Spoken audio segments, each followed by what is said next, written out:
Qualified immunity only comes into play after someone has been harmed, after someone has been killed.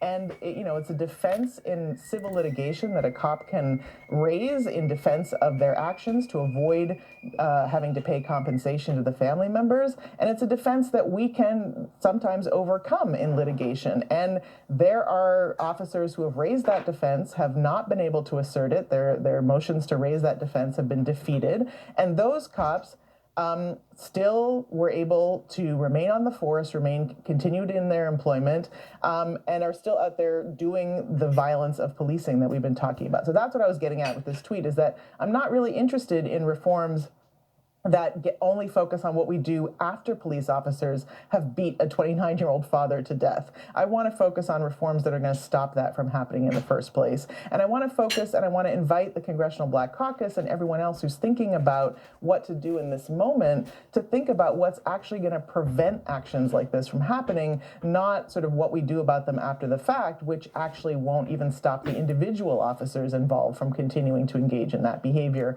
much less address the system that enables and makes that behavior possible. So for me, it is about reducing the power and the legitimacy and resources that we put to policing and investing in the things that communities need to be safe. And so I think that's the piece, to Juan's point, about people questioning what abolition looks like, because what they're being told is simply that we're going to take away what is often the only government response to any harm, conflict, or need, whether that one produces more violence or whether it actually produces any greater safety.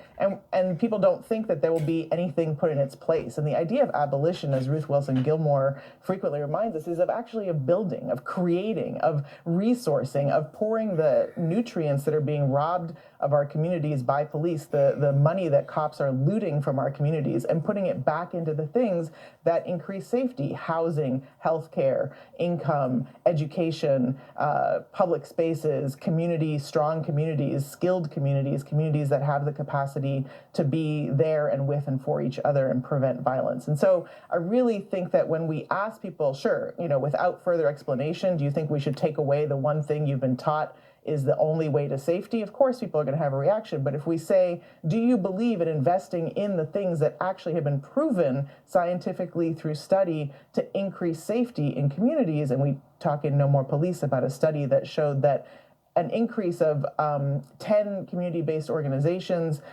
in a community will decrease violence in the community, in a reciprocal relationship. So if we point people to what we want to invest in and what kind of society we want to build, and that those investments will actually increase safety, the vast majority of people actually support those kinds of proposals. It's a question of how the issues are framed and how they're framed, particularly by people who are invested in the current system.